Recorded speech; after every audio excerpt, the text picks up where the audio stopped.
record, because I want to post this recording for tonight. So I'm going to share my screen and we'll look at the Canvas shell and talk about what we have left, which is really not a lot. Okay, so you should see on the screen hang on a second.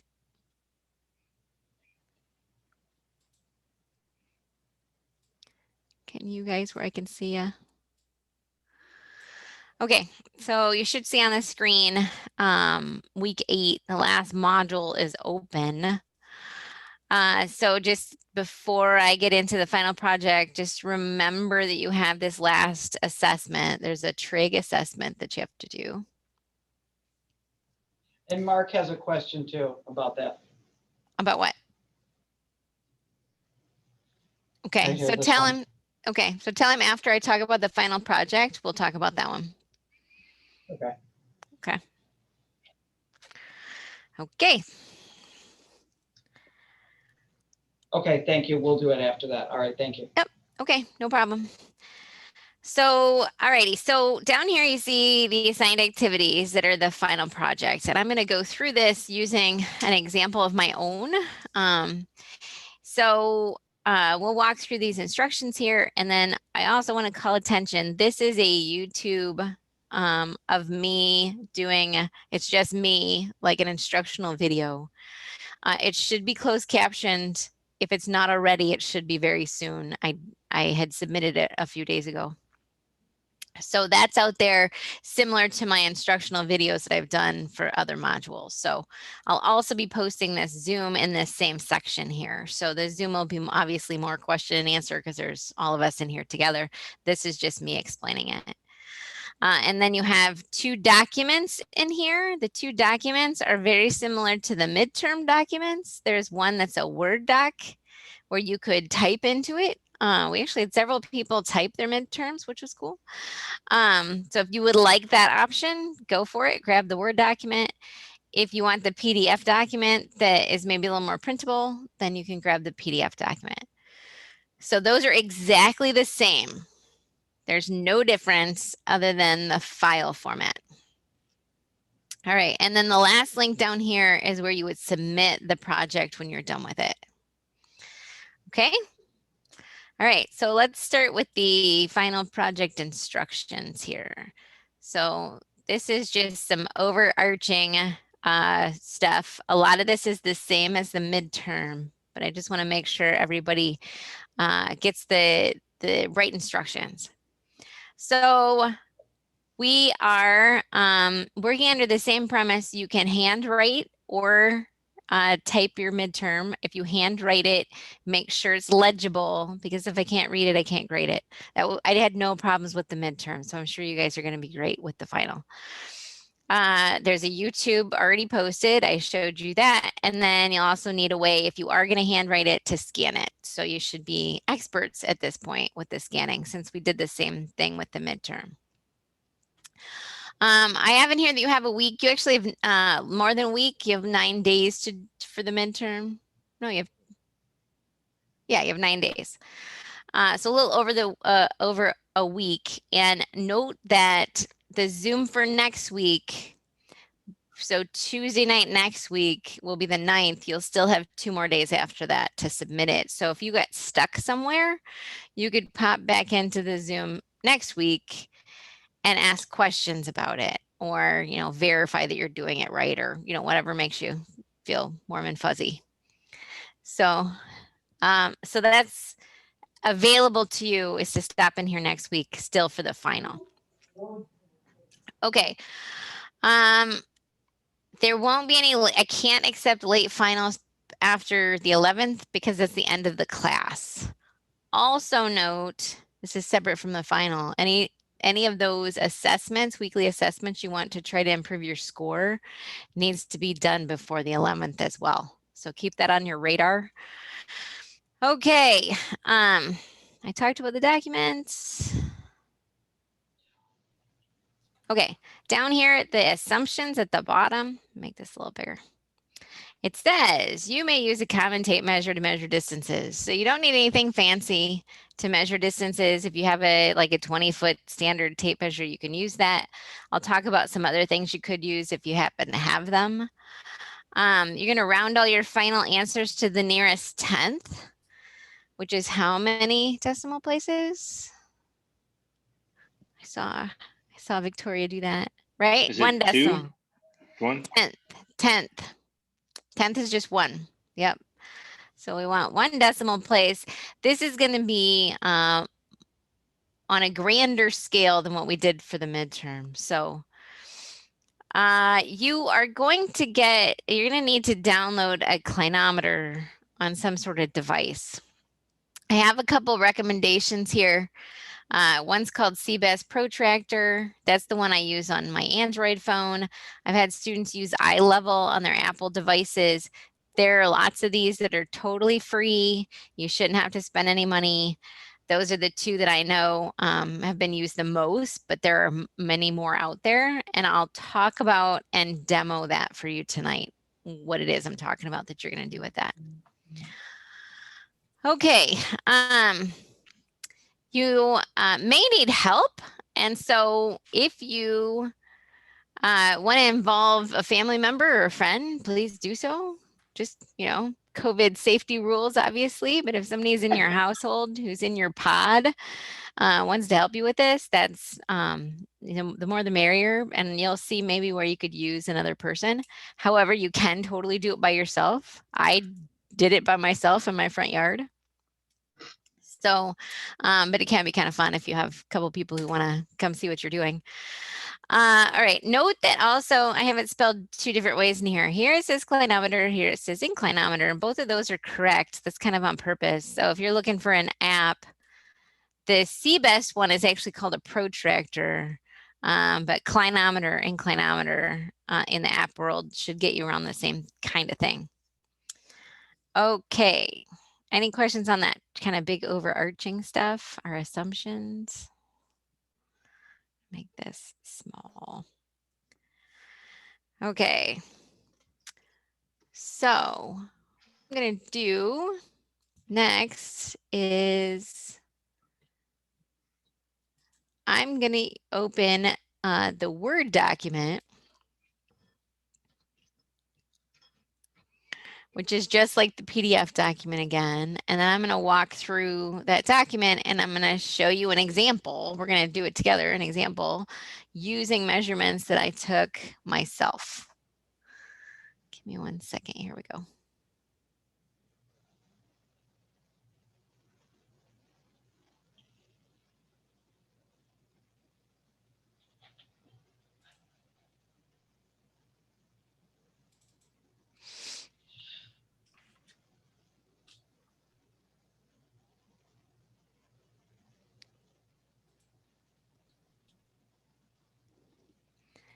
All right. So you would go back to modules.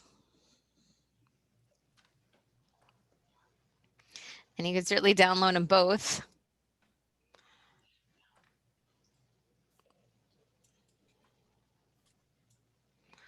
Pick your poison, but I'm going to do the Word document so that I can draw on the screen and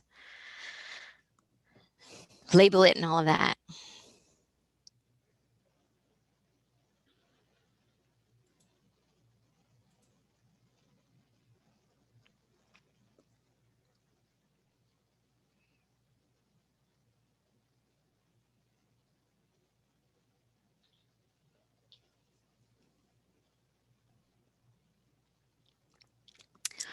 Sorry, my poor little computer.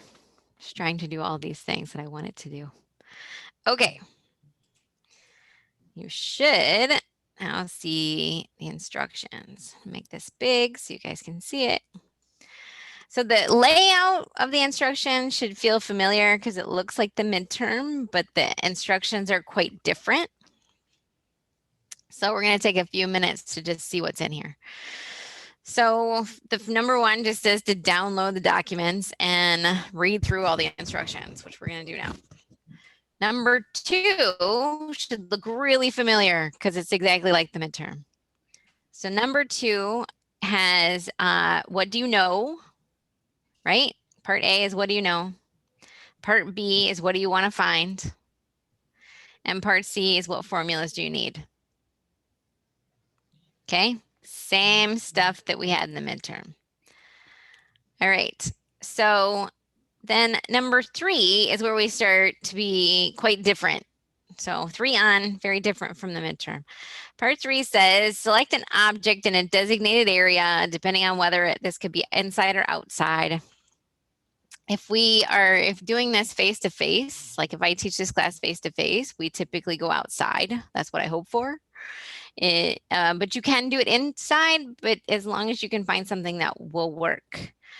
Here's what you need to select your object. And everybody's, bless you. Everybody's gonna have something different, okay? Unlike the midterm, for the midterm, everybody had the same part. For the final, everybody's gonna have something different, and that's 100% okay.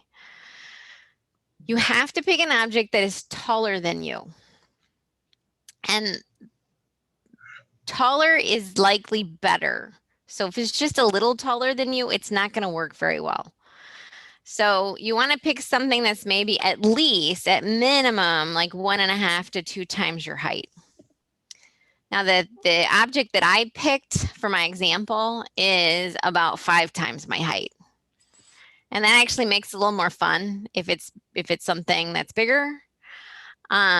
So outside, things like trees, lamp posts, a point on a building. We actually do this with the top of a building on campus when I've taught this face to face, like a peak of your garage, something like that. Couple things to think about. If you're outside, pick a level, fairly level space. So I did it in my yard.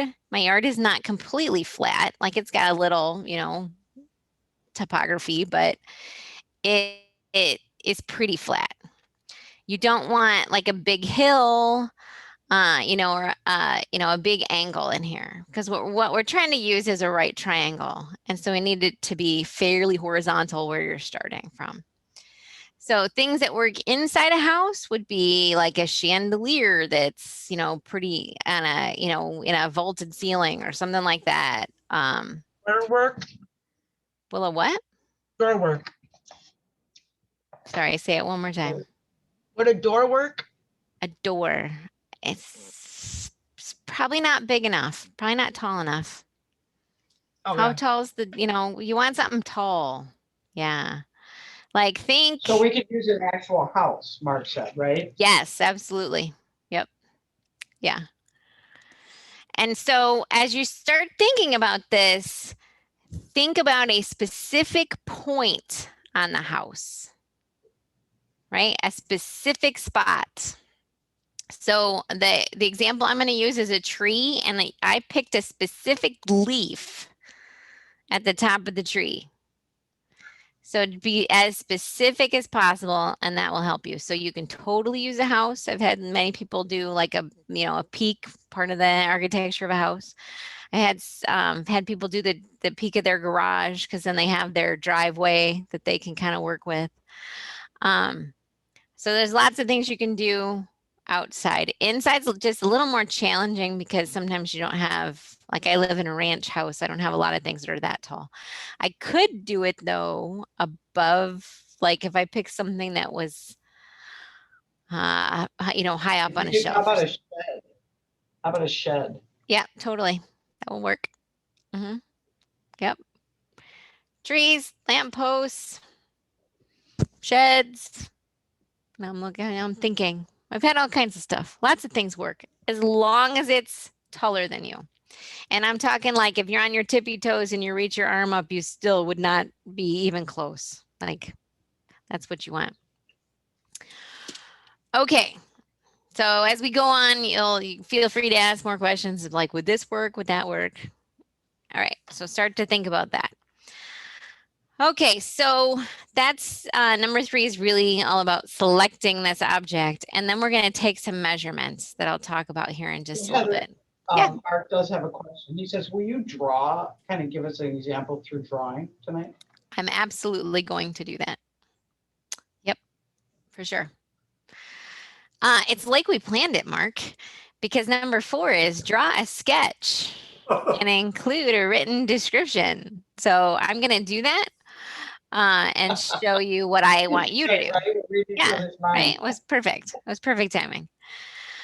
So yeah, we're going to draw a sketch. I'm going to draw a sketch and show you what I'm talking about. And then with the sketch, I'm going to show you this other stuff. I'm going to go a little bit fast through this, but that's because I'm going to demo it and it'll make more sense if I explain it again while I'm doing it. But you're going to measure a horizontal distance to your object and measure the angle from your eye to the top of the object. That'll make a little more sense here in just a little bit. You're going to use the clinometer to do that. The first angle that you're going to measure should be anything except 45 degrees. And the second time you do it, you're going to purposefully find 45 degrees. So you're going to do it twice. Again, I'm going to sketch that as well. And then we're going to find the height of the object using SOHCAHTOA and some other things that we've learned in the class. So, and then at the end here, so now we're all the way down at 10. Told you that was going to be fast. We're going to evaluate and analyze the results. All right, so we're going to do some more of that. Similar, different, but similar to the midterm. Okay, so here's what I know, because I went out. I'm going to skip around a little bit, but I'm going to draw my sketch next so you can understand what it is that I went out and did. I've done this several times. I like to pick different objects. It makes it more fun. All right, so I went out in my front yard. I have this nice maple tree that looks something like that.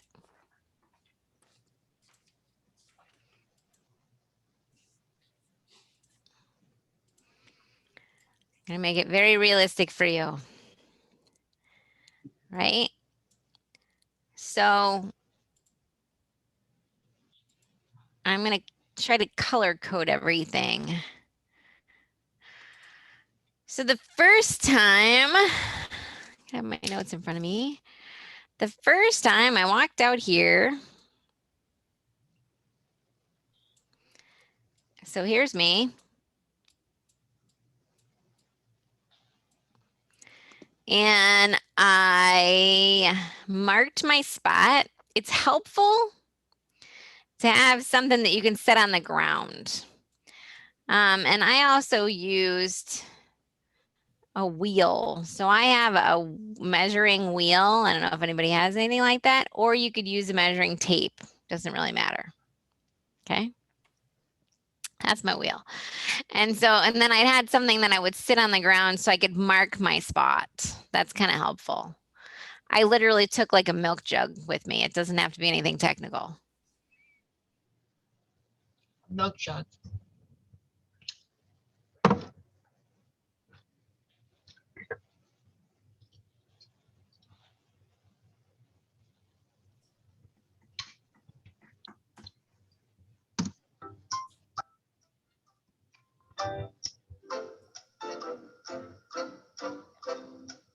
Looks like we froze. She told me to play it last night.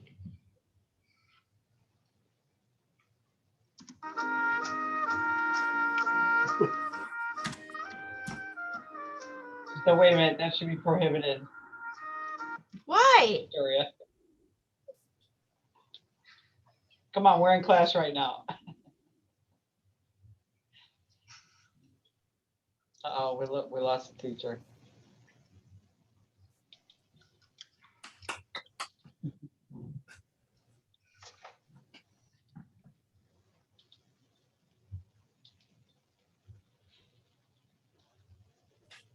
All right, patience, everyone.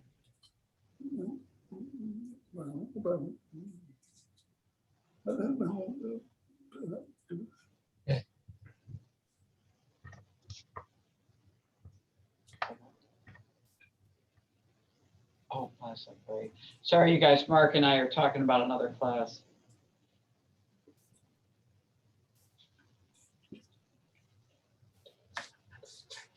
Internet crapped out on you? Totally crap. Let's continue. Okay, well, I'm back. I switched to Are my you on your phone phone. now? I'm on my phone now. It worked great all day. Thought I would try it. Totally lost all internet. Okay, good thing I have a backup plan. Thank God for plan B. All right, we're back to where we were. Thank God for Heather. Good thing I have two sources of internet. Oh my God. All right, so here I am. I marked my spot. What I was saying when I'm not sure you heard this, this is where a second person, if you have somebody who wants to help, is kind of handy because then they can help you if you have a tape measure. You can kind of daisy chain your tape measure. Like you could here measure out 20 feet and then, you know, swing around and measure another 20 feet and you eventually get out to here. Most students do it with the tape measure. That's a little easier if you have somebody, but if you don't, you can totally do it by yourself. So I've done it both ways by myself. Okay, so the first time I did this, from the tree, so I tried to use like the base of the tree out to where I was standing, is the distance was 46 feet.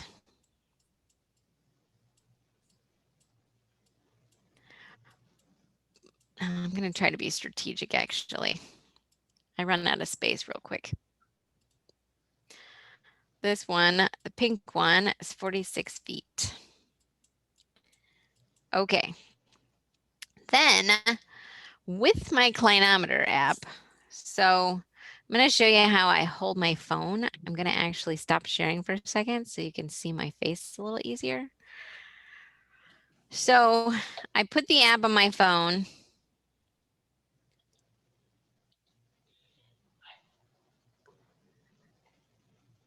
I know you won't actually probably be able to see the app, which is fine. It's not a big deal.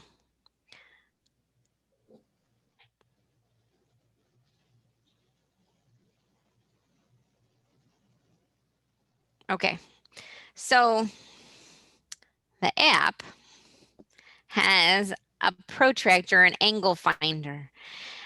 And so when I do this, I use it as the edge of my phone here as a line of sight. So I can point the tip of my phone here at that leaf at that top of that tree. This particular one, and I think the eye level one is like this too. If I hold my finger on the screen and I turn it toward me, it actually will hold the angle so I can look at it. So I could do it by myself. So again, I use the line of sight off the edge of the phone. I hold my finger where I want. That holds my angle and I can look at my phone and read the angle. That's a nice feature in these kind of apps. Now, if you have somebody who will help you, then they can read you can have one person hold the phone and the other person can read the angle. When we do this on campus, I pair people up. So it's easier to do if you have another person to read what the angle is. So, but again, I do it by myself and it's not a problem. Just get good at using the app, practice a little bit before you actually take your measurements. Like just don't be in a hurry because the more time you spend getting good measurements, the rest of it's really easy. But if you like race through getting your measurements and then you do the calculations and you're like, wow, I'm really off, then you got to go do it again. That's a bummer. So just take your time when you're measuring. Okay, go back to sharing.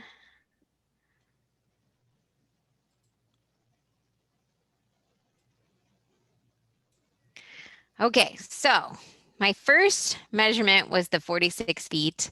Then I used my app, and I used that Protractor app, and from my eyeball to the top of this tree, whew, this is the hardest line to draw.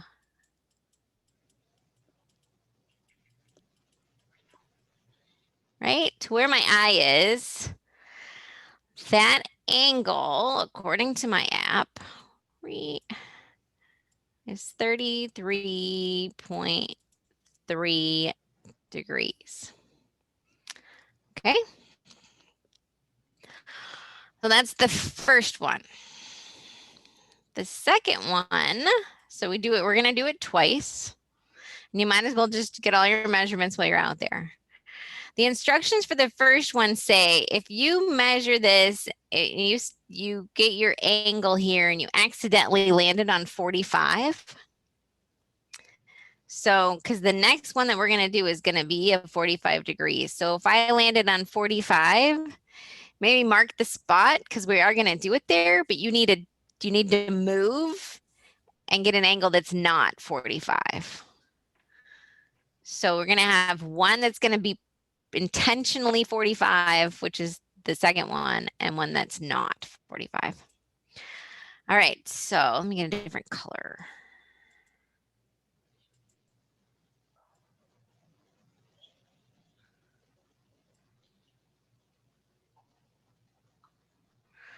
All right, so then I went and used my app and moved around until I found where I could stand to be at, trying to make my head around the same level as that one, to get 45 degrees.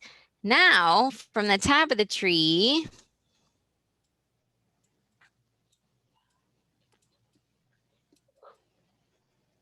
to my eye here is 45 degrees. So I had to locate myself so that to the same point, I'm at 45. And then measure that distance.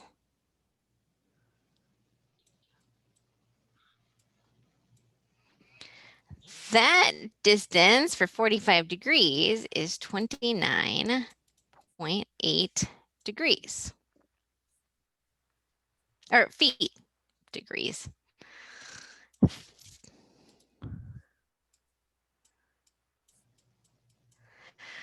All right, so we haven't calculated anything. All we're doing is sketching it. So note the instructions also say to have a written description of your object. So you need to have something in here that describes what the object is. So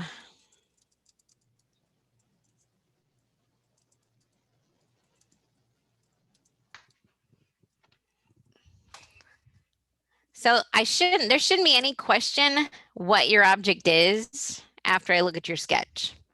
That's the whole idea of the sketch, is that I can understand what object you picked. And then you put your measurements on your sketch so you can use them effectively for the rest of the project. Okay. All right.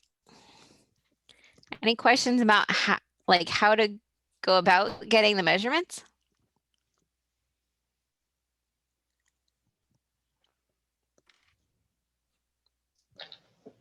All right. Let's keep going. All right, my phone is having a hissy fit. Okay. My phone's got to last because that's my internet now. Okay, so we're going to talk about this sketch here for just a couple minutes. And I'm going to add some things to it that you don't need to add. You totally can. But I'm doing it so that we can break this all into kind of pieces. So what we want to find here, what we're trying to find is the height of my tree, right? So I'm going to make this vertical height here. I'm going to call that capital H for height. Well, that can be broken down into a couple of different triangles. We can hopefully see that the purple is going to create one triangle. And the fuchsia, the pink, make this dashed, is going to create another triangle, right? Same vertical line here. So we've got one triangle, two triangles, one's bigger than the other. If I extend this over here, we see that there's two pieces to my overall height.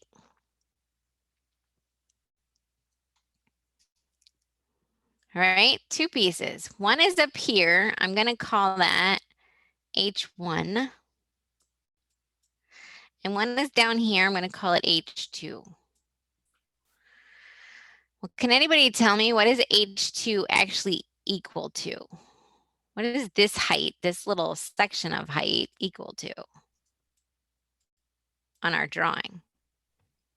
46. That's horizontal. This is vertical. Right? The 46 feet and the 29.8 feet, those are horizontal. That's along the ground. Okay. What about this vertical height? This first little thing here.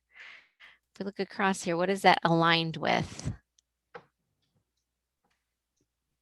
That's 33. So there's not a number on here.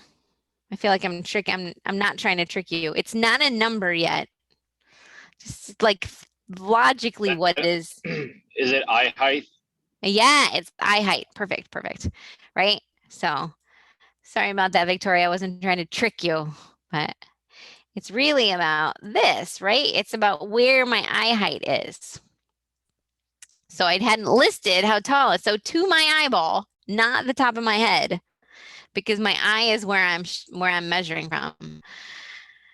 So that is 5 feet. I'm 5 feet tall to my eye. So you're gonna have to measure how tall you are to your eye. That's pretty easy with a tape measure, right? So that's H2. Little H2 here is just how tall I am to my eyeball. H1 then is the side of the triangles. So H1 is going to be the focus that we'll use SOHCAHTOA for our trig functions. And then, so then our roadmap becomes H is equal to little h1 plus little h2, right? So that's the intention. That's what we're trying to find. All right. Any questions about that? Okay. So I'm going to go back up here to my what do I know? I know, here's how I labeled them. I know a distance 1 is 46 feet. And the angle 1 that goes with that is 33.3 degrees. I know that distance 2 is equal to 29.8. Note that that's 0.8, not 8 inches. That's 0.8 feet, not 8 inches. So you're going to need to make sure that you're either all in inches or all in feet. Or you can use metric. You could use meters or centimeters, but just make sure you're not interchanging units, right? So then my angle 2 is a set predetermined angle of 45 degrees. That's what I know. I also know that my eye height is 5 feet. Okay?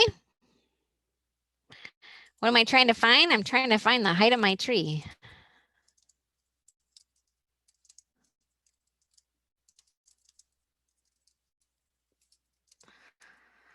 Something like that.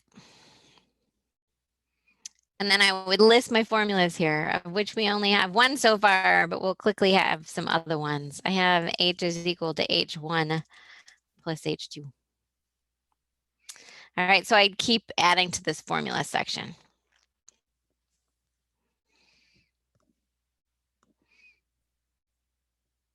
Okie doke.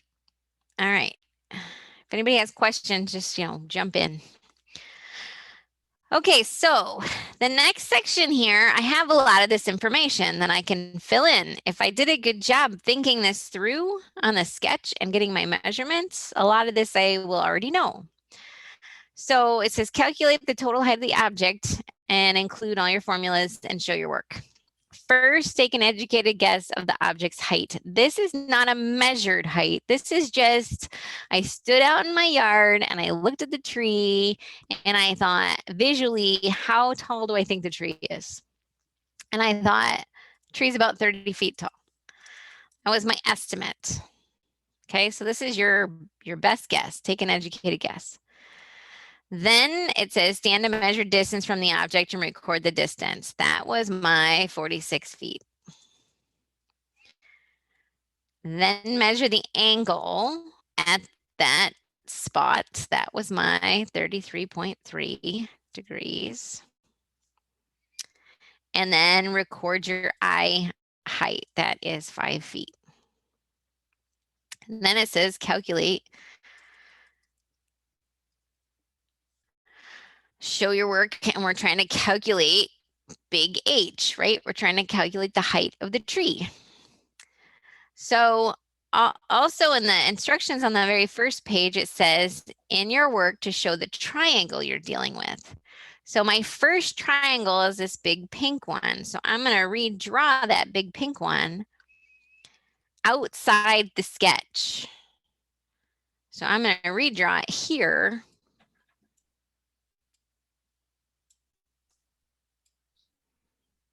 So that we can mess around with it. So this is 33.3 degrees. Yeeks.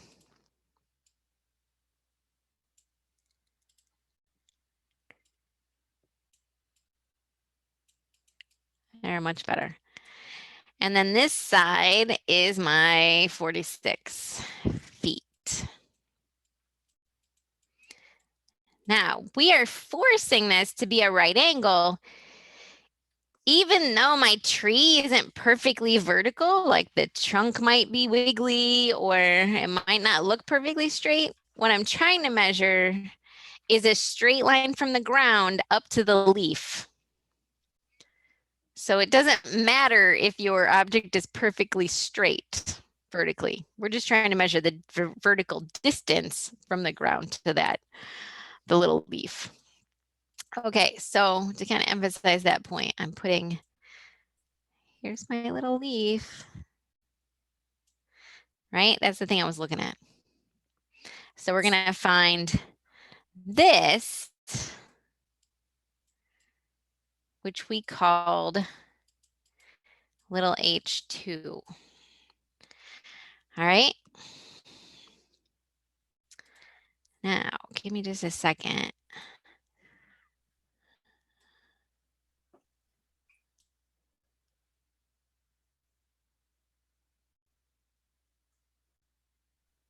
Yeah, right. I have to go now, so I'll see Okay, you next week. okay, sounds good. Yeah, the next parts Yeah, are thank just you. find the height, and if you have questions, Juan, let me know, okay? Yeah, all right. Thank you. You're welcome. I'll see you later. Bye. I have a question. Yeah. Your first measurement of 46 feet, is that just what you decided to go out 46 feet, or is that a standard? Are you just trying to get below or above 45 degrees for your first shot? Correct. Yeah. So You're just if trying. you go out, you can go out whatever you feel like going out to just to get that first angle, correct? Correct. Okay. Yeah. But if you're close to 45, move away. Like do something that like I'm at least, 5 to 10 degrees away from 45. Otherwise Okay. it'll be a little weird and your sketch gets really wonky too. So yeah, so I'm in the 30s, but you could easily have gone the other direction and, you know, you could be You can go 20 feet and get a super steep angle and exactly then go out whatever it is to get 45 degrees of an angle. right. Exactly. Okay. Yeah. Yeah. Perfect. So let me pull up our, there we go. You good there? I think so. Did I freeze? No. Oh, okay, good. No, I'm just waiting on my computer. I'm opening the Trig toolbox and my computer is, oh, there we go. We'll have some nice fill-in music. There we go. My poor computer. Okay. Oh my geez. Yeah, this is what we did last week, right? No. Okay. I don't think it was. Yeah, this is what we did last week. So what we need here, so here's our picture, and that was an excellent question, Ian. Thank you for that. So our first triangle, we need to find the side, right? And we know an angle, and we know the other side. We don't know the hypotenuse, and that's all right. We don't really care. The hypotenuse is not something that's terribly useful and for the application that we have. So if we look at our trig toolbox here and we look at our available functions, I'm going to unhighlight this. This is what we had left over from last week. Oh, good. If we look at our available functions, sine, cosine, and tangent, we have a side and an angle. We want to find the other side. We don't care about the hypotenuse. What function do we want? What trig function do we want? Do we want sine, cosine, or tangent? And I'll repeat. Oh, she's pulling out the tangent. All right, let's let everybody soak that in. We're looking for the trig function. So we want the TOA? Yeah, the TOA, the tangent. Good, good, good. Excellent. This is great. I love it. All right. Anybody have any questions about why it's not tangent? I'll talk about it real quick. Because we don't know the hypotenuse and we're not trying to find the hypotenuse, the ones that have hypotenuse in them, like the sine function and the cosine function, aren't terribly useful for us. So if we were looking to find the hypotenuse, one of these would be our go-to. But what we want is the other side. So we're going to totally go with tangent. We're looking for the tangent box right here. Okay, so we're going to use TOA. Oh wow. So I'm actually going to write that down. So we're going to use the TOA section of the trig functions. All righty, so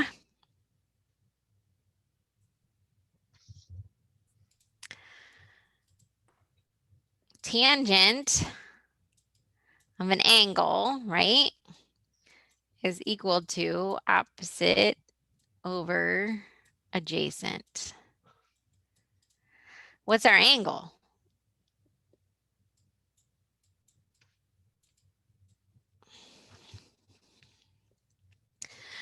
We only have one, right? It's the 33 degrees. Uh-huh. So we're going to use that angle that we use our app to get. We're going to make sure that our calculator is in degrees, by the way. And then we're going to pick the opposite side first. So the opposite side to 33 degrees. So again, I'm standing here. So my perspective is from 33 degrees. What is the opposite side to the 33.3 degrees? What's the opposite side? The H2. H2. Everybody see that? What's the adjacent side? So the bottom of the trig function is adjacent. So what's the adjacent side to where I'm standing? Wouldn't that be 46? Because you're That'd not be- doing the hypotenuse. That'd be my 46, because adjacent never refers to the hypotenuse. The hypotenuse is its own thing. So yeah, it's the 46 degrees, right? These two sides make up. So that means 46 is adjacent. So this is 46 feet. Okay. So now you have at least two ways to solve this problem. We want to solve for H2. We'll do it both ways. But typically the first thing students like to do is to get rid of the tangent function. So somebody tell me what tangent of 33.3 degrees is, and make sure your calculator is in degree mode. I checked it before you said that. Good.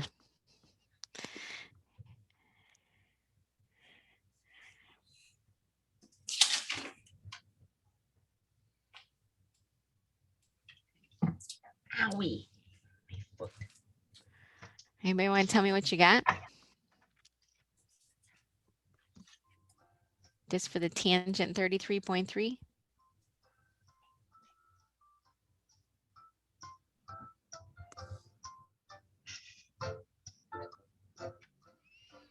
What'd you get, Victoria? 0.656877. Great. Means your calculator is in the right mode. All right, hooray. So everybody seriously make sure that you are getting this answer, because if I don't want your calculator to be the reason you had trouble. So 8, 7, 7, etc. There's a few more numbers after that. 2224.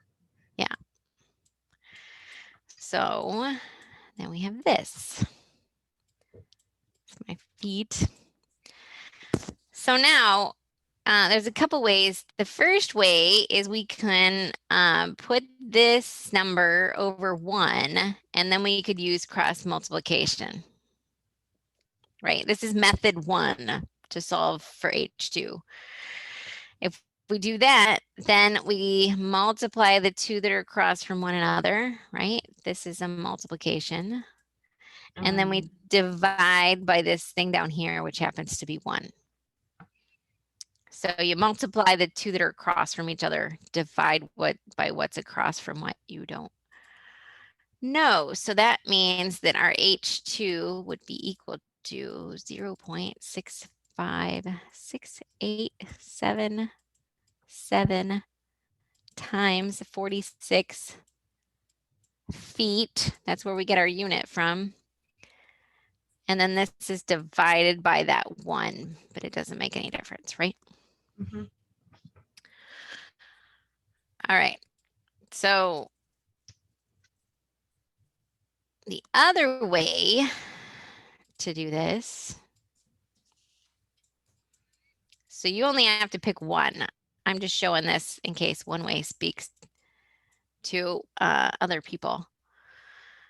So if we go back to this stage, so we did tangent 33.3 degrees and we got 0.65687 is equal to H2 over 46 feet. And if you like algebra, now we just have to move the 46 feet to the other side. Well, this is H2 divided by 46. So what do we have to do to both sides if we want to move it over here?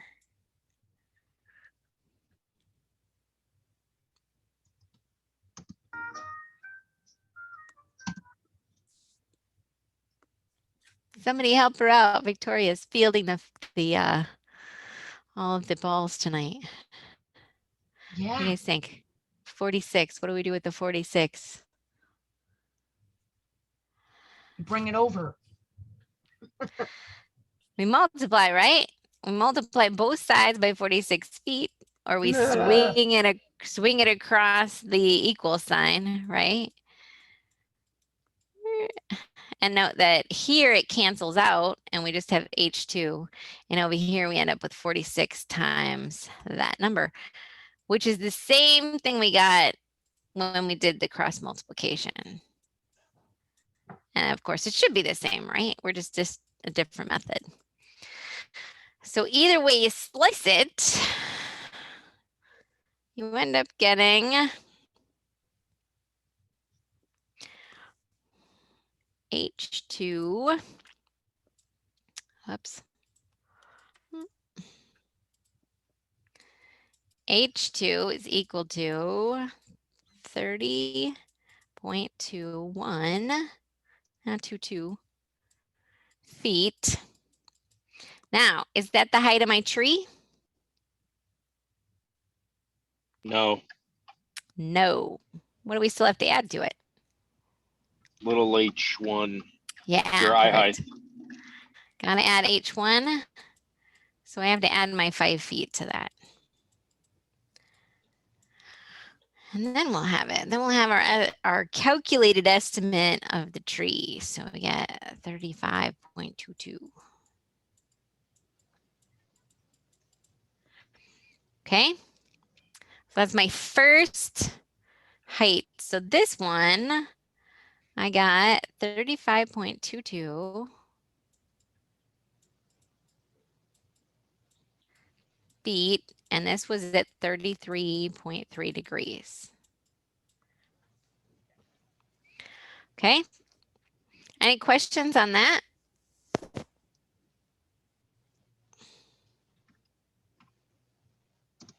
Okay, so this, we could use any, you know, and hold on, I gotta pin him, hold on. Ugh, Okay. it's not letting me pin him.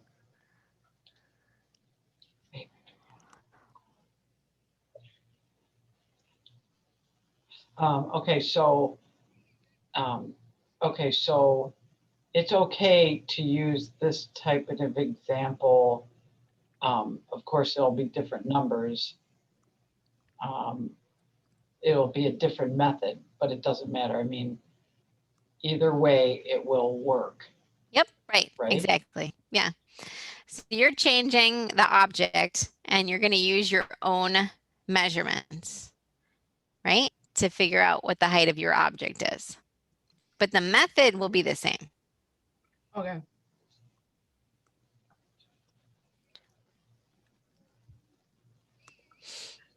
In the next section, we're going to see how you check yourself. So you know whether or not you're in the ballpark or if something you need to go back and do something. All right, so the next one says, first change your location. So the angle of incline is 45 degrees, right? So this is my 45-degree angle. My horizontal distance to that 45 degrees was 29.8 feet. I didn't grow or shrink, so I'm still 5 feet to my eyeball. That's just to carry the information with you so you have it right there. And then we're going to calculate the height again. Now, this is the same object. So the point of this is to check yourself. And you'll see here in a minute, hopefully, that 45 degrees is a very specific spot. It's a very specific place to be. So the number should match, right? Because the tree didn't change height. So what I'm striving for is for both numbers to end up be the same number as close as possible. Okay, so my triangle for this one, let's go back up here to my original sketch. This is my purple one here, where my 45 degrees is. Something happened to my sketch. All right.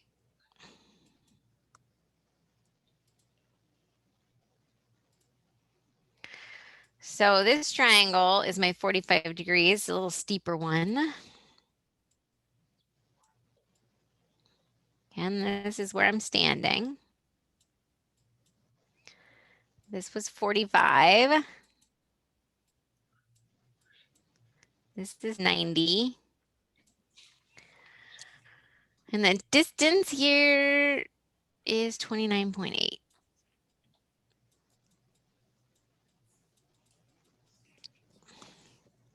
Okay, we're still trying to find the same thing we found before. Trying to find H2. Are we trying to then- find H1 or? And then H2, Okay. and then ultimately big H, right? Yeah. Yeah, so this was, I should have labeled that. This was big H, right? So H1 is 5 feet. H1 is my height, I height. All right. Okay, so I've got 45 degrees. I've got one side of a triangle. I want to find the other side of the triangle. What am I going to do?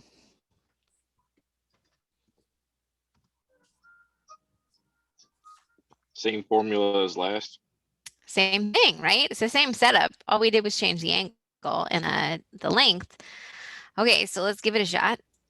So tangent or TOA of my angle is equal to the opposite side over the adjacent side, right? TOA. What's the opposite side to my 45 degrees?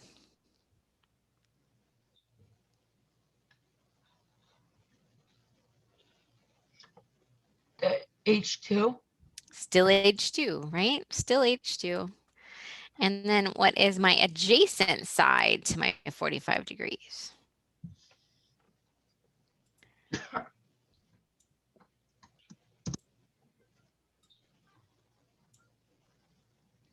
That'd be the 29.8. Correct. That's the 29.8. So adjacent or next to that angle that's not the hypotenuse is my 29.8. Okay, so that's how we're going to set it up. Now we just have to solve it. So how about you guys practice solving this? Everybody take a couple minutes here. Victoria will provide music and we will, everybody just try it on your own. Don't say your answer out loud right away so everybody gets a chance to just mess with this. Use whatever method you want to solve for that H2.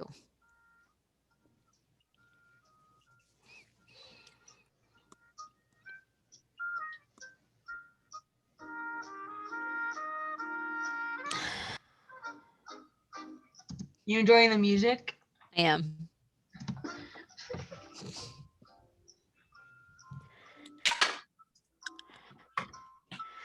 It's an in memoriam to Alex Trebek. What?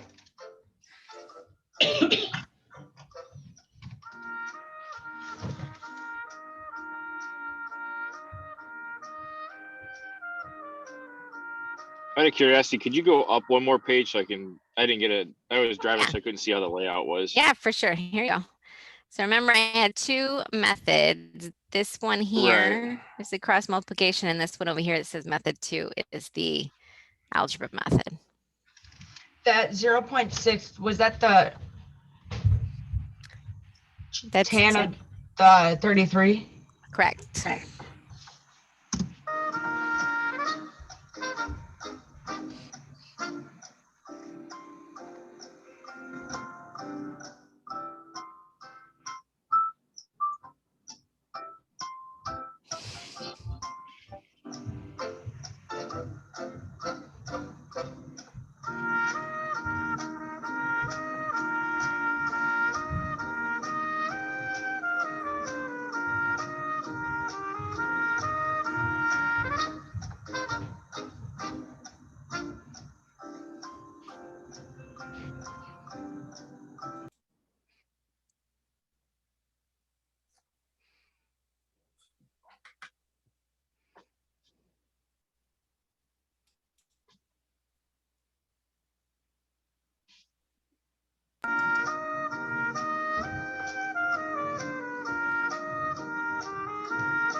How are we feeling? You guys got an answer?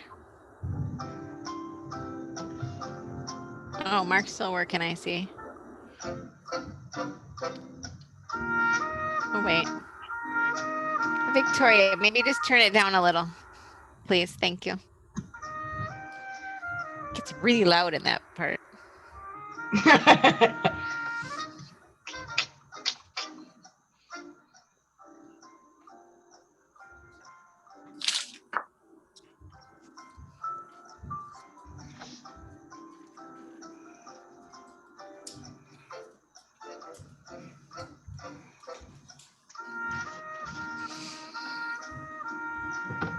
ready?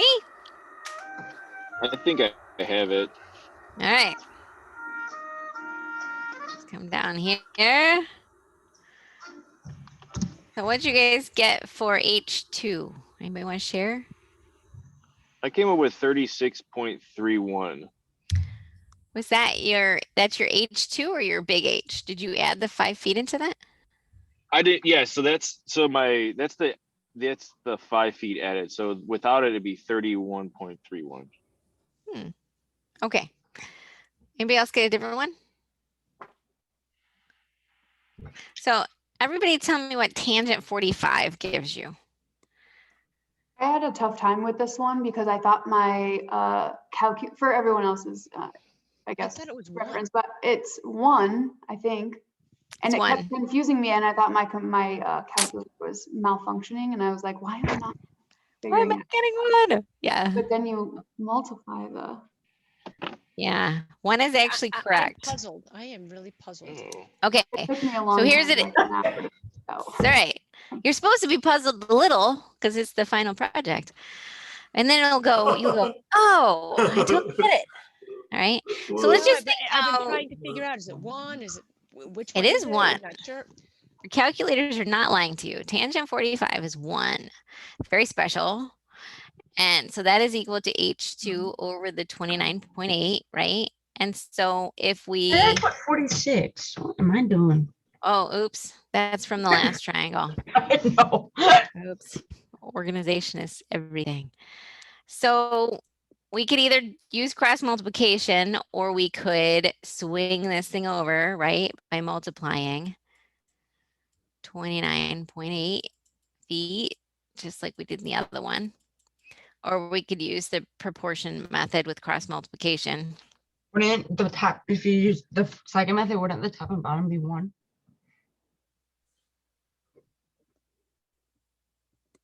Yes, it would be. I had to think about what you were asking me. Yeah, here. Yeah, if you're doing that to try to find the other degrees. Yeah, it ends up being this if you set it up as a proportion. I'm sorry, Jessica, I'm not sure I understood what you're asking. Sorry, my dog. I wasn't asking, I was just, well, I tried to do the equation the other way and I got 45. And I was just trying to figure out if my calculator had an error. Okay. Okay.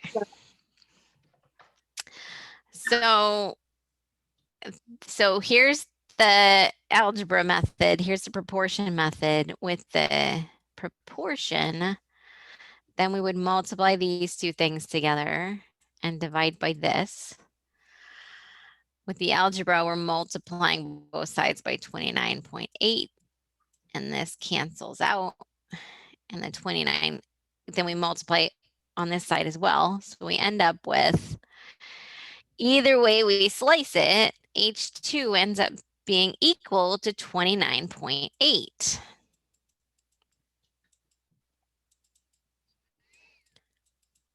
So let's go back and look at our triangle for a second. And this will start to make some sense real quick here, hopefully. We have a 90, so we got 90 degrees here. We've got 45 here. What is this angle up here? 45. It's 45 also. So this is a 45-45 right triangle, which is a very special triangle. And on any 45-45 right triangle, both sides are equal. So because it's a 45-45 right, H2 has to be equal to 29.8.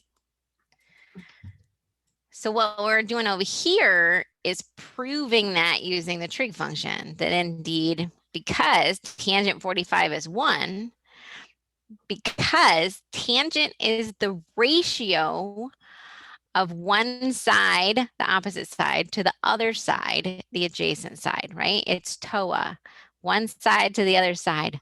Well, the two sides are equal, which is why the ratio ends up being 1. Okay? Here's why this is all in here in the final project. So the 45-45 right triangle is actually the basis to measure tall things. So I think 2 sessions ago when I taught this class, I had a student who works for a crane company, one of the companies that does the big cranes. We had a crane on campus that came in on 3 semi trucks, and they put it together like a Lego project in the parking lot. Seriously, it was the coolest thing. I took tons of pictures. And so he works for a company that does this kind of thing. And the crane was to lift the HVAC systems onto the roof on one of the buildings at the college. The only other way to do it is with a helicopter. So he, after in my math class, sent me pictures, and he said, this is the same method we use to figure out how tall the crane has to reach, what size the crane has to be able to reach to that height, because you can't really measure the height of the building. So they use the same math. So it's also the same way that we figure out like how tall a sequoia tree is in the national park in California. But the 45-45 makes it really easy. If we can get that 45 degrees, we can know that where we're standing, that measurement equals that height. So this is our check for the first one, that's the non-45. Now, this isn't the height of the tree yet, though, right?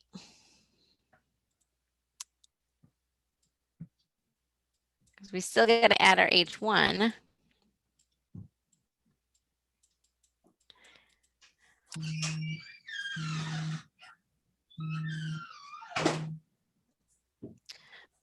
So we get 34.8 for the height of our tree, right? That's big H. So don't forget to add your eye height in here. Otherwise, you don't have the total. So I could come back up here and say I'm at 34.8 feet at 45 degrees. Does that make sense, everybody? Are there any questions about this section?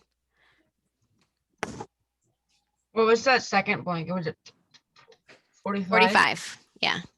I don't know if I missed it, but are you able to talk about the app? Yes, I'll talk about it again. Or I can just rewatch it. No, that's totally fine.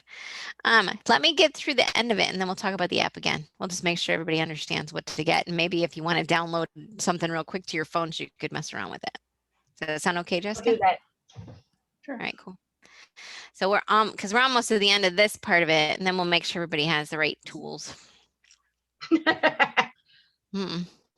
Okay, so now what we have is 2 different heights, right? 34.8 and 35.22, which I could just say 35.2 because we want 1 decimal. So I'm gonna get rid of that for my final answer. 35.2 and 34.8.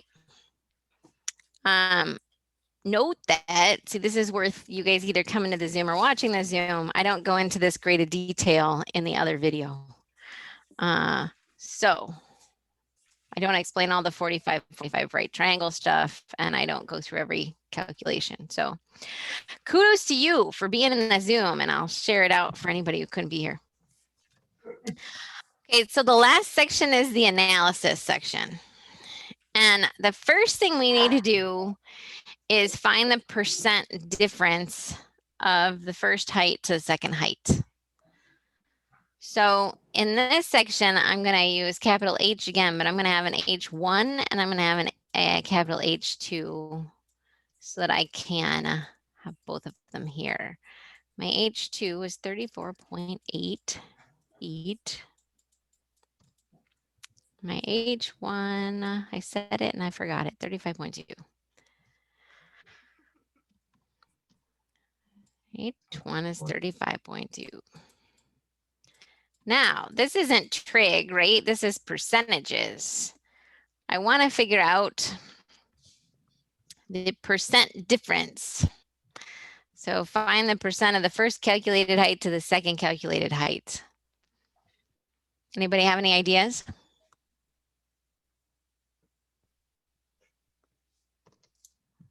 There's a couple ways we can do it.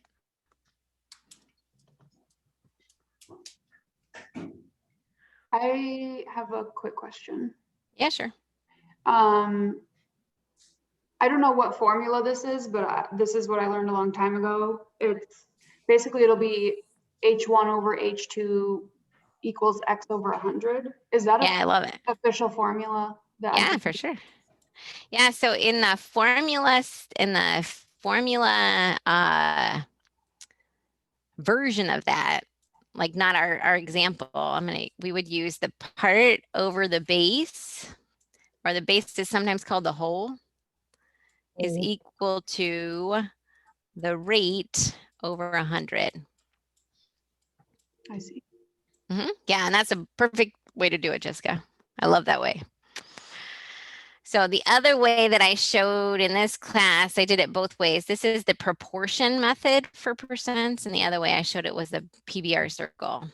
Anybody remembers PBR circle from before? Either way works. Totally works. What we have to figure out is what do we have and what are we trying to find? So first we get to decide what's the part and what's the base. So is H1, I think Jessica said H1 over H2. So can we call H1 the part? Yeah. We totally can. We could call either one of them the part and either one of them the base, because what we're talking about are two things that are supposed to be equivalent, actually. So it won't really matter, and I'll show you why. Because sometimes it really, really matters. This one, it's not really going to matter. So that's the part and that's the base. That means what we're trying to find is the rate, which makes sense because the rate is the percentage. Yeah. Right? So I could put my 35.2 over my 34.8 is equal to my rate over 100. Now this is another cross multiplication opportunity. So we would multiply the 35.2 times 100 and divide by the 34.8. Oops.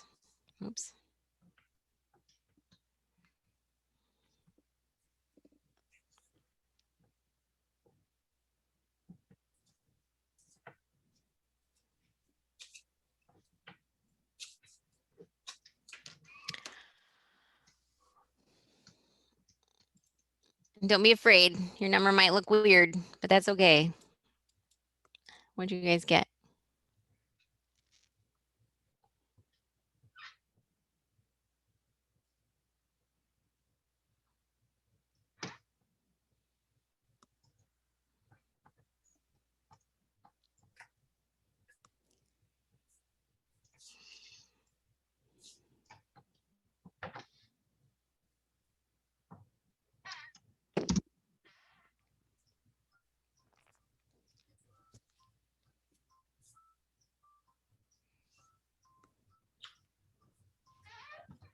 I'll give you a hint. You're going to get something that's above 100. 101.14. There you go. 101.4. Now just so we can see what's happening here and why it doesn't matter, we're going to switch these around too. So let's say we picked 34.8 to be the part and we picked 35.2 to be the base. So let's calculate the rate here and it will be magical. So in this one, we're going to take 34.8 times the 100 and divide by the 35.2.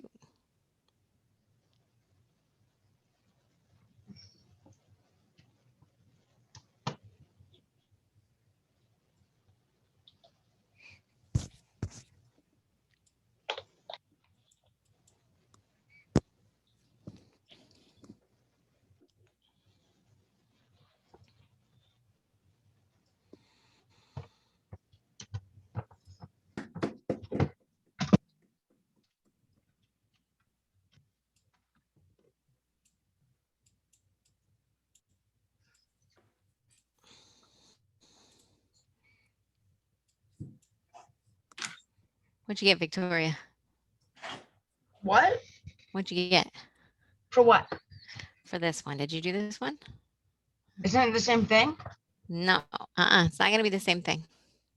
Oh. 34.8 times 100 and then divide by 35.2. 98.86. Perfect. All right, 98.86. Okay, so here's why it doesn't really matter which way we went.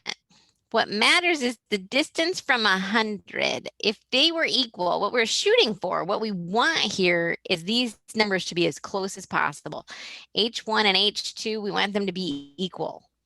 If everything was perfect, they would be equal. So what we really care about is how far are they from 100? Well, this one here is 1.14 away from 100, right? Mm-hmm. This one over here, this one over here is also 1.14 away from 100. The difference from 100 is 1.14%. That's how far they are apart. Does that make sense?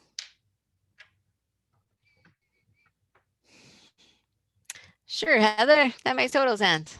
Yeah. Clear as Thanks for speaking for rain. us. So just pick one way or the other way, it doesn't matter, and then go, okay, either subtract 100 or subtract it from 100, right? Here it's 101.14 minus 100 gives me that. Over here it would be 100 minus 98.86 gives me that. That's what we're looking for. This is what we can talk about. Now, 1.14% is pretty darn good. I either got really lucky or I did a nice job measuring. I don't know which one. Yeah. So what we're shooting for is that you're within 5%. That's what we're shooting for. If you're more than 5% off, I want you to really think about maybe remeasuring. That's why I said take your time on the measuring part. If you do a really nice job on the measuring part, remeasure, check yourself, take your angle like 3 times because that is probably the hardest part.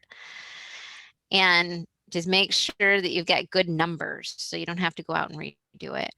So we're shooting for something like 5%. If you're way off and you don't redo your numbers, you will lose points for accuracy because you should be able to get pretty close. Now, 1.14%, I got a little lucky probably. So you could say that. Yeah, so if you're somewhere in the 5% or less, you should feel pretty good about it. In case we are really bad at this, are you going to be offering extra credit? Oh, good question. You're not going to be really bad at this. That's my answer, Jessica. You're going to be really good at it because I know you a little bit. And I got to make up points. I will I'll put something out there for a little extra credit.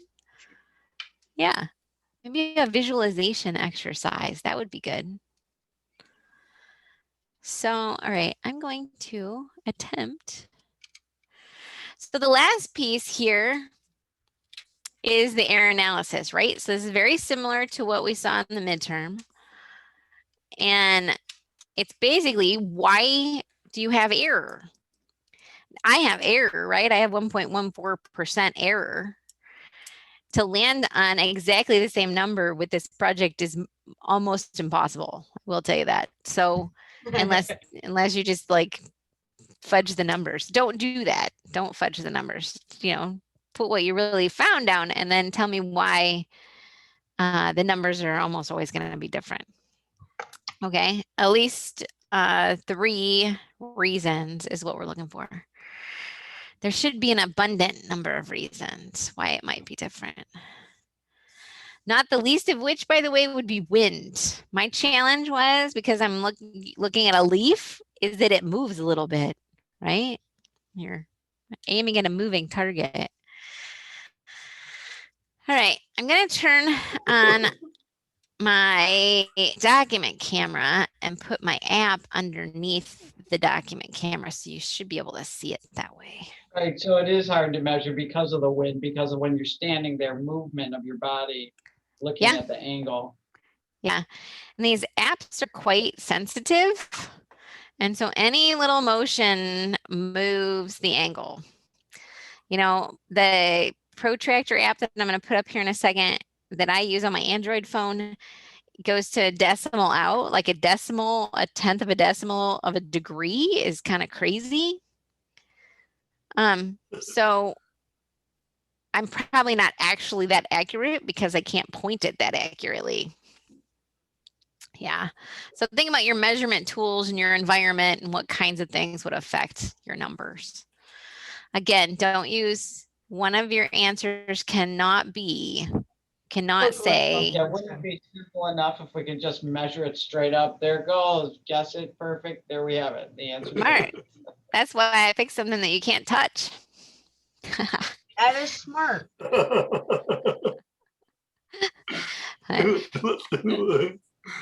I don't know, there's other ways to do these things, right? I've had students do that, go get ladders because it drives them crazy and they want to know if it's real.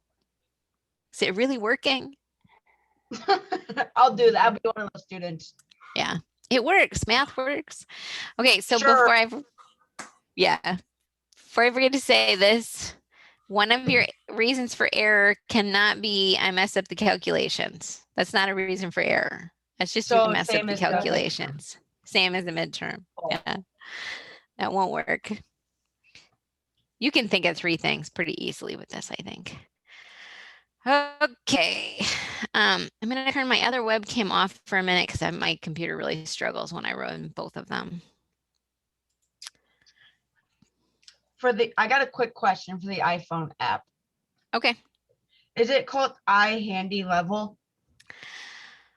That one might work, but the one that the other students had showed me was just called iLevel. It did not have the word handy in it, I do not believe. I put in iLevel, nothing. Nothing came up? No, that's the only That one one. will probably work. Let me show you what you're kind of looking for on my Okay. phone. There we go. Okay, so you should be able to see my phone.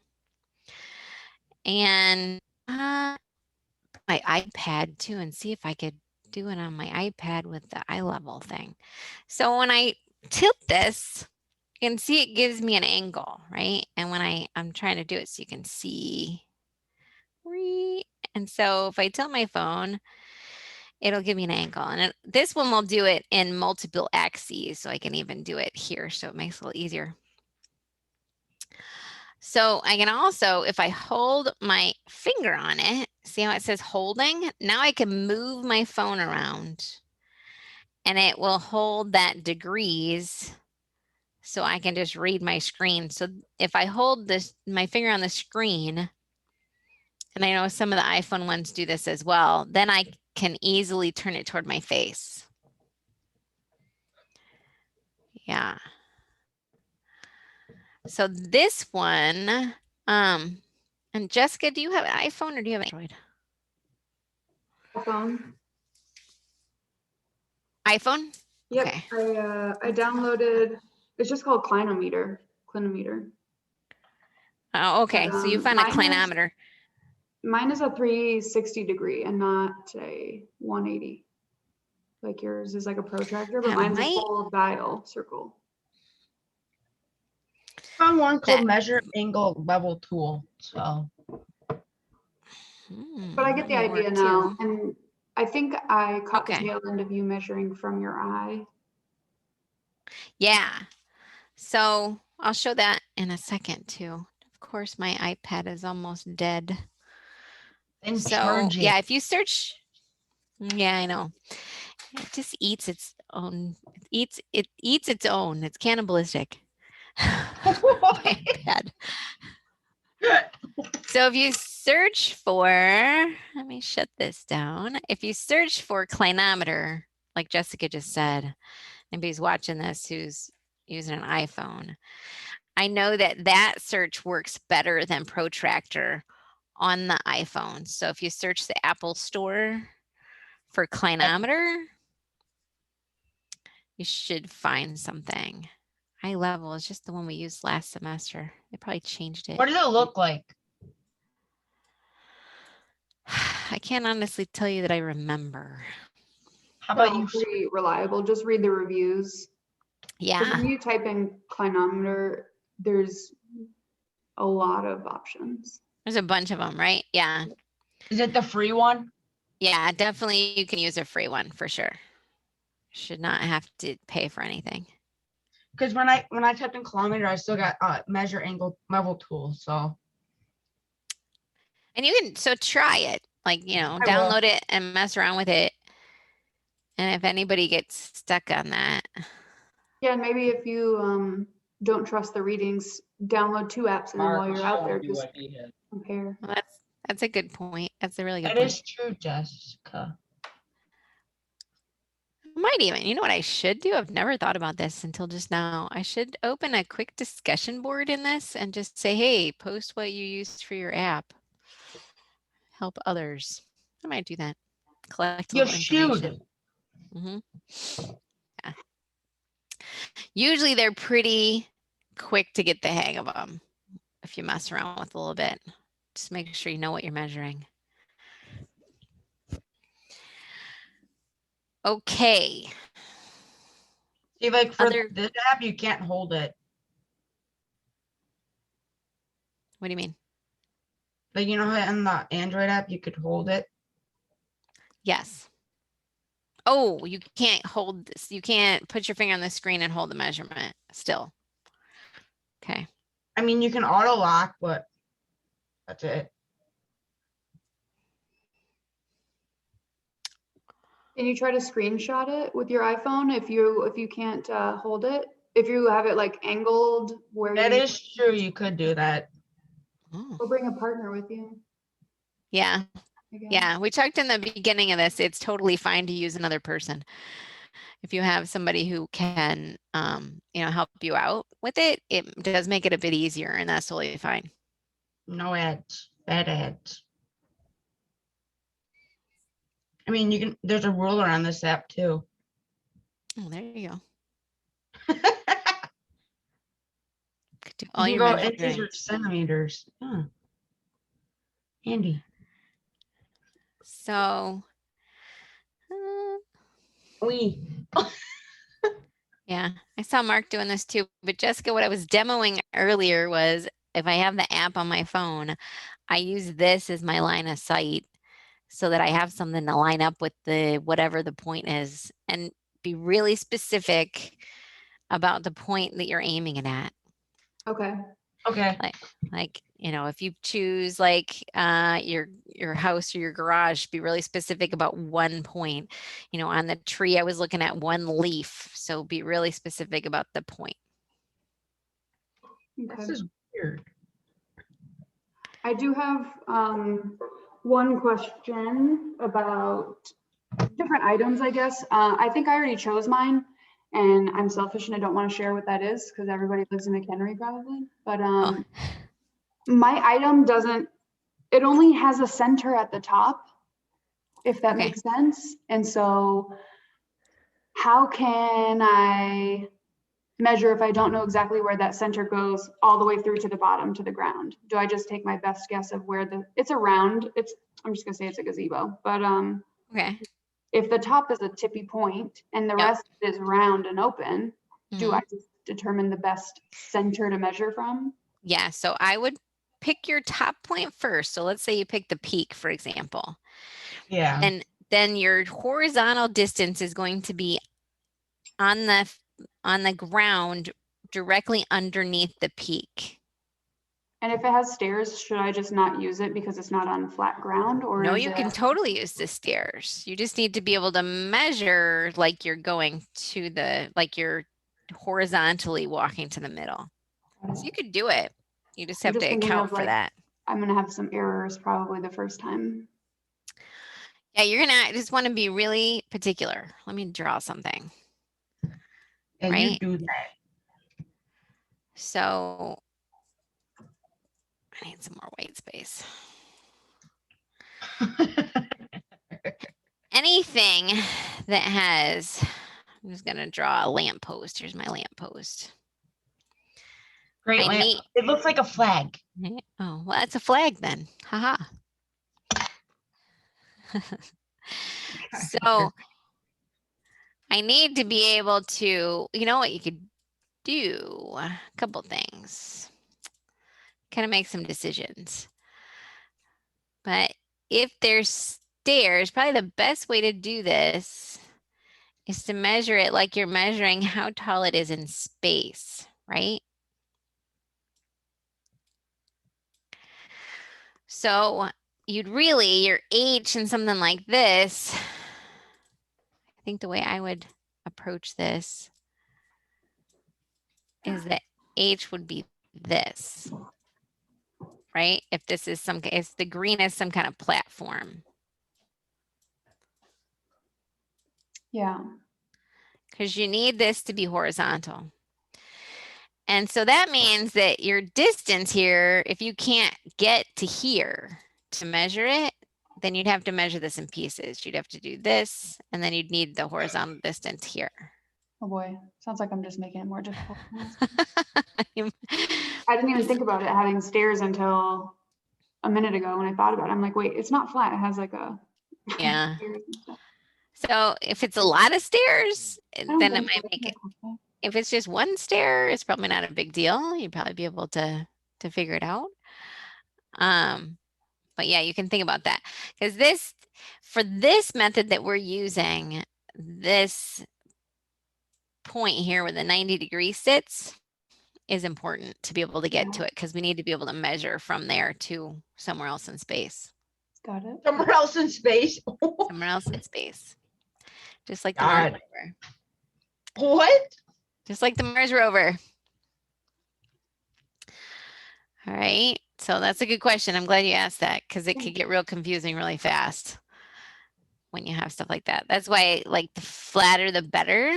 Although like I said, I did it in my yard. It doesn't have to be perfectly flat to get really close. But if you have something that's elevated, you're going to have to account for that. Can I do a ladder, stand on a ladder measure?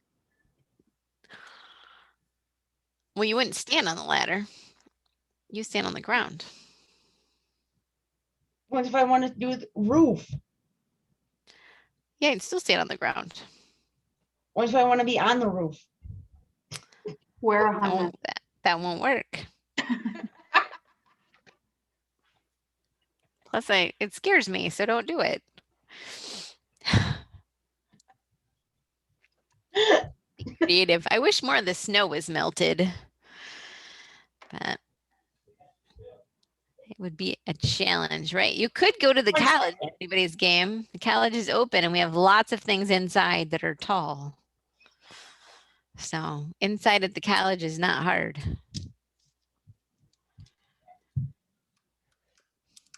Sorry, I gotta text my mother. She's being too loud. Okay. All right. Other questions about midterm stuff or midterm? I'm like, it's Goodness, like it's not the merged. midterm. Yeah. Any other questions about the final?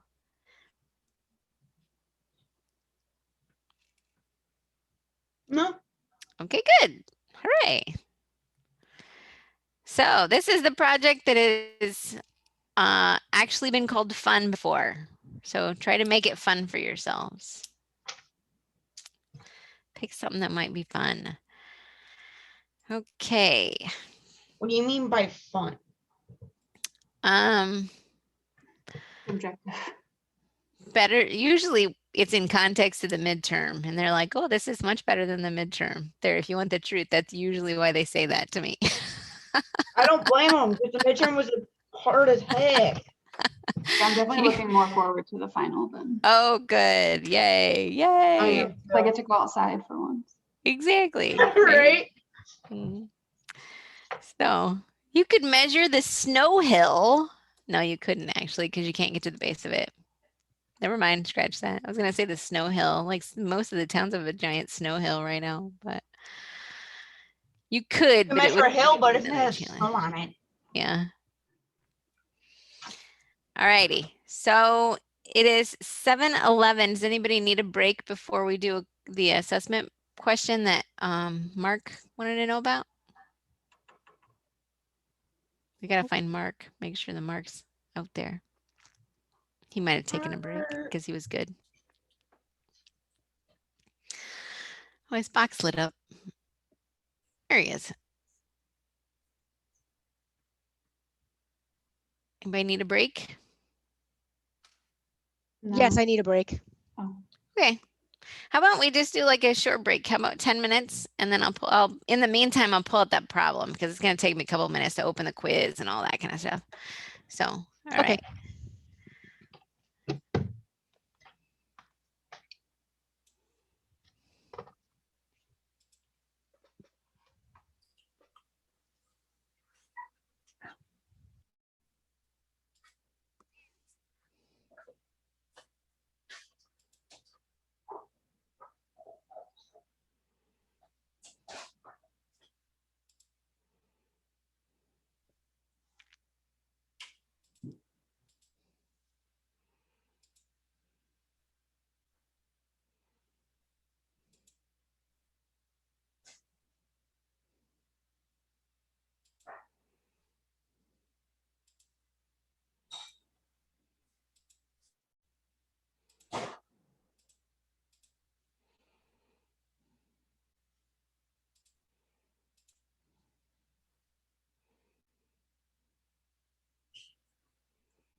Oh my God, you thought of it yourself. I did. I had to I put the count on. I had to do it.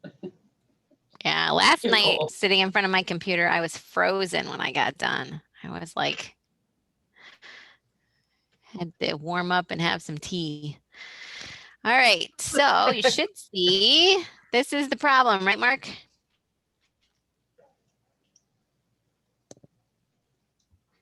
Hold on.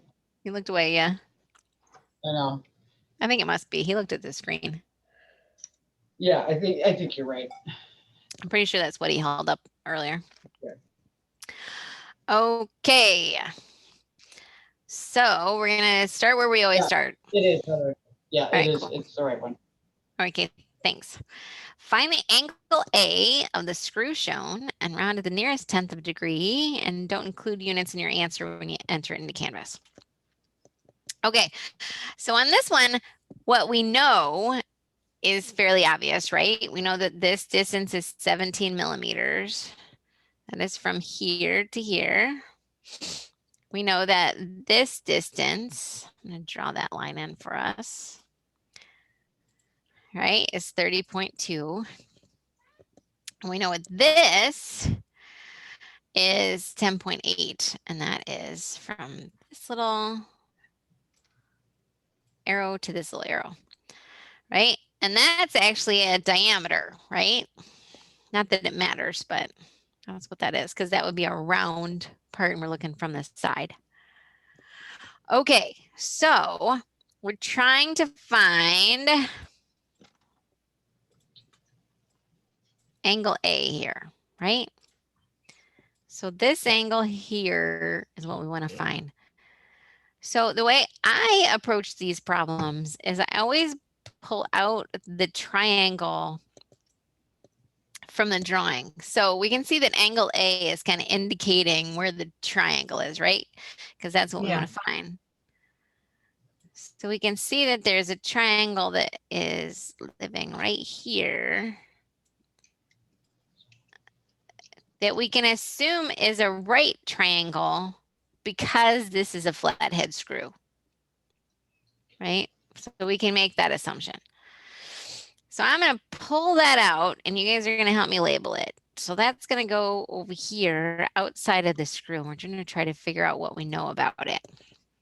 Okay, so we probably should use something from the toolbox. We're going to use a toolbox for sure.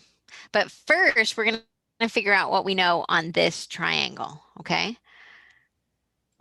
So we know that this is our little angle A. Now, I'm going to ask you guys some questions. Do we know this side length down here?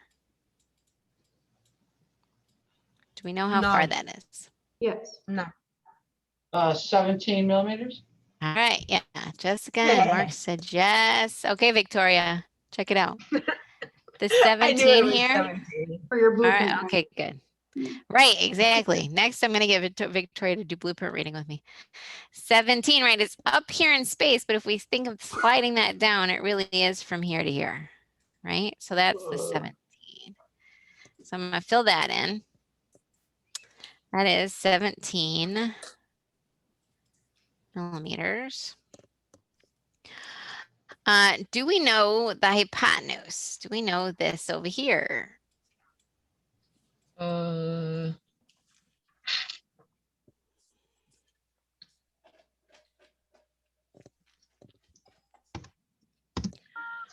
What do we think? Do we know that?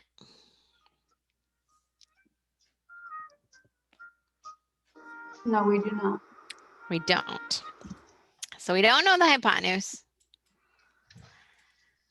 So that's just going to remain an unknown for now. I'm going to label it C just because we always have been calling it C. We know that's a 90. That's something we know. And do we know The other side could be.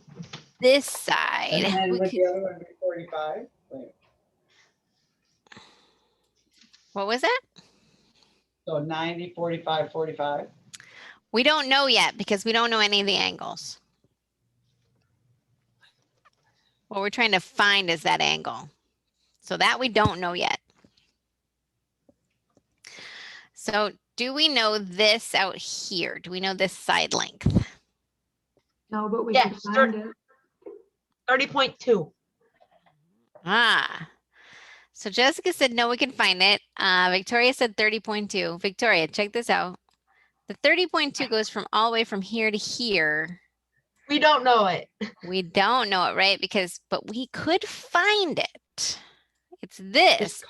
On our part, it's this. Yeah. 30.2 is the whole thing. Jessica, how can we find it? We subtract 10.8 millimeters from 30.2. And then I would say divide that by 2 since it's symmetrical. Yeah, perfect. All right. So There I'm you gonna. go. Right. Oh, okay, good. So graphically, right? 24.8. Take the whole thing. I'm gonna use some colors here. And we're gonna take out the section that's here, right? So this is gonna come out. And then what we have is a top and a bottom that we divide by 2. Right? Okay, everybody's okay with that? Everybody gets that?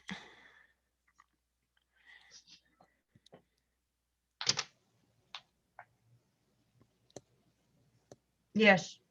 Okay, I'm looking for Mark's. Yeah, Mark's nodding. Okay, good.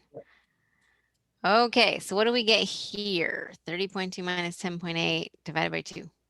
24.8. I don't think so. Too big. I mean, that's what I got. Well, I'm happy for you. Try it again. Why do I Slow- keep?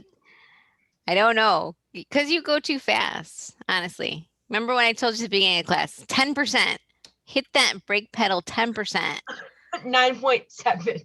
That sounds better. That sounds much better. All right, 9.7.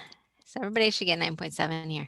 So 9.7, this down here, just to be clear, this is 9.7 also, right? These two green parts are 9.7. That's why we divided by 2. So that symmetry is the reason we can do that. Hmm. All right, so this is 9.7. Now we're ready for the toolbox. Get rid of my question mark. We want to find an angle. We know 2 sides. We don't know the hypotenuse. So it'd be tangent. See, you got that trig brain. It's good. It's really good. So we look at our trig toolbox here, and we want to find an angle. So it could be A or B. It doesn't matter. We could call it A if that makes us happy. But we know both sides. We don't know the hypotenuse. So here again, kind of similar to earlier, the ones that have hypotenuse in them are not going to help us. We're trying to find the angle, right? We're trying to find the angle. So we need something that's going to help us find one of these. So if the hypotenuse is also missing, because we don't know it, then the only way to go is tangent. So we got to go with tangent here. Okay, because it has opposite side and adjacent side, which we know. Okay. Okay. Alrighty. So now we've got this problem pretty much in a box. So we're going with TOA. So tangent of our little angle A is equal to opposite over adjacent from the perspective of angle A. That means, put my little stick figure over here. I'm standing here. What is the opposite side from angle A?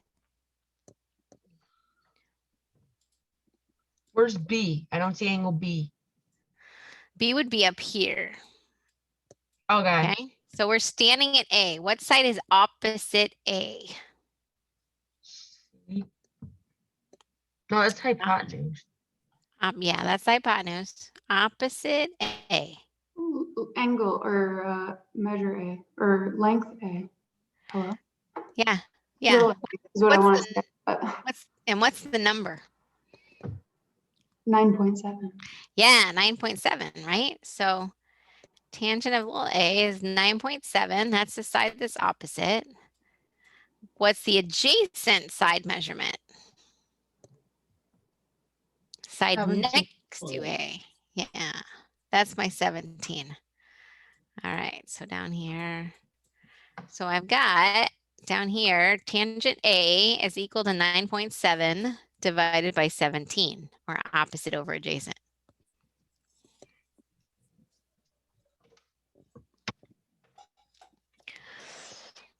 Now, what do we do from here, right?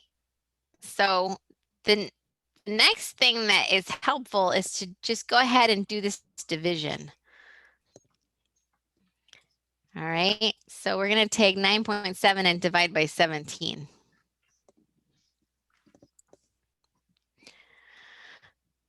What do you guys get?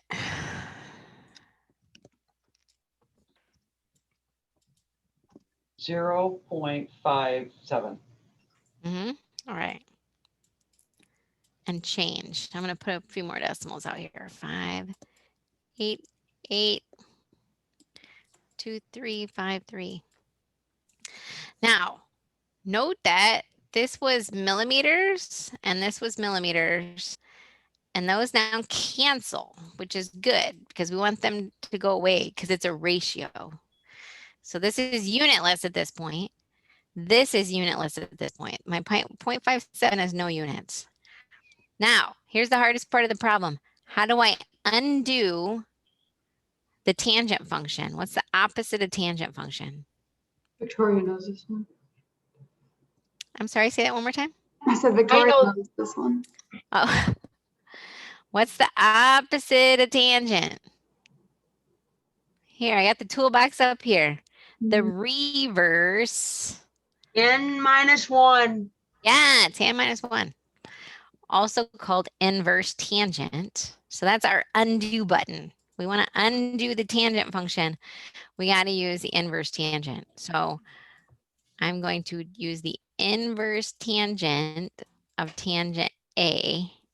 I know that looks kind of weird, but I have to do then the same thing to the other side. So inverse tangent of my, whoops, lost my mind there for a second. The witching hour. 5, 8, 8, 2, 3, 5, 3. Whew. All right. So here, tangent and tangent cancel each other out and we just end up with A, which is what we want. That's angle A. Now, you have to make sure your calculator's in degree mode or you won't get the degree answer. You get an answer, but you won't get a degree answer. So everybody try inverse tangent of that number. What number? 0.5705882353. Yep. You shouldn't have set the giant number. The giant number.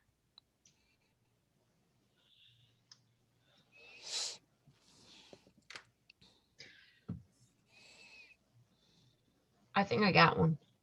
What'd you get? 29.708572219. Yeah, that looks good. Let's see if Mark Yeah. gets that too. See if everybody gets this. Everybody make sure you try this on your calculator. He's like, no, my hands hurt, Oh, my wrists hurt. oh, all right. Okay. But he feels confident with his calculator. I want to He make said sure I'm an old man. but he feels confident. Yeah, yeah. Okay, good. All right. I'd just like to wait and see what you guys come up with also. It's a That's lot fine. to look at. Yeah, I just want to make sure everybody's calculator works. All right. Now, so that's the answer. It says to round to the nearest 10th of a degree. So how many decimals do we want? I don't Nice. 1, right? So when we rounded, what would we get? know. It would be 29.7. Yeah, perfect. Yeah. All right, 29.7 degrees. Is that the final answer? That's the final answer. I'm a rock star. Don't laugh. You know it. No, it's good. I love it. It's very good. 5.7. I forget about the inverse sometimes. Yeah, that's the hardest part is to remember when you're finding the angle, you need the inverse function. Yep. When you're finding a side length, you don't need it. But when you find the angle, you have to use the inverse. Yep. That's one of the hardest things to kind of remember. And I guess you could check yourself with algebra and then take 180 minus 90 minus 29.7. Yeah, yeah.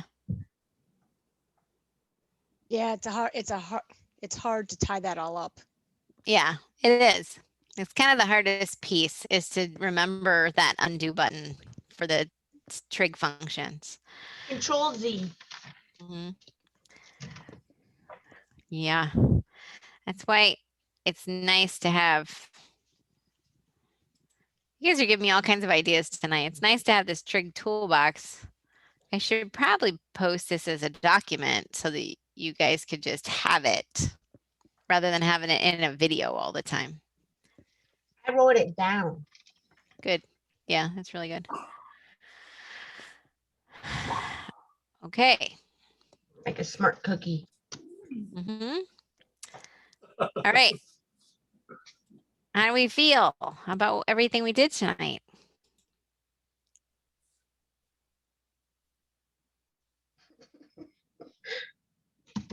Better than I did 2 hours ago.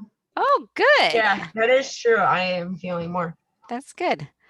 positive So now. your mission this Why, week. why do you feel better? Oh, why he wants to know why you feel better. I didn't know. I wasn't carrying the numbers over the equal sign and then changing the symbol, and I felt like I could find them with algebra, but with trig it was tough. Cool. She doesn't explain it in her YouTube video how she calculates. Yeah, right. So you Oh, have I to- didn't? You said the answer 30.2 in your final thing, Oh, for the final. Yeah, that's kind of intentional. and I'm just like pushing numbers in my calculator and like, how did she get this? Going back through my notes, my trig toolbox, all of that, and then it took me a while, and I'm like, I have to change the symbol and stop dividing. Yeah. Yeah, got it. All right, good. See, all right, good. I got to leave some suspense in there so somebody pays attention to the Zoom. So, and then you think through it, when you guys are on Zoom with me, I know you're thinking through it because I kind of like hopefully facilitate you to think through it. So yeah, in the video, I intentionally am a little more vague to kind of get anybody who just watches that to really think about what you need to do. That's true. Cool. Okay. Do we need to do anything Oh, else this so evening? we have to do like live mind reading, Right. hmm That's part of it. Right. It's like a ghost haunting your brain. hmm So next Tuesday night, I'll be on Zoom, and it'll be really to help anybody with anything. Questions on the final project, questions on any of the assessments, including the trig assessment. I'll put an extra credit opportunity out there. It'll be a visualization exercise that you would need to do some sketching and then scan it and upload it. It's not required, obviously, if it's extra credit. But I would encourage anybody to try it if they feel like they want a little extra something. I have something in mind. So thank you for Jessica for asking that. All right. Anything else for tonight for the good of the cause? No, thanks. Have a nice We're day. done actually early tonight for once. We're done early. I thought we might be. So work hard. Think of your objects, work on your project, pop in next week, and I'll answer whatever questions. So I won't have any new content next week because we're done with new, but I'll answer any questions about anything you're trying to finish. Okay? All right, excellent. It's good to see you all. You saw me last night. I know. Yeah, same to see you too. Have a good evening. All right, good night. Bye. See you Monday. Okay, sounds good. See you Monday. Bye.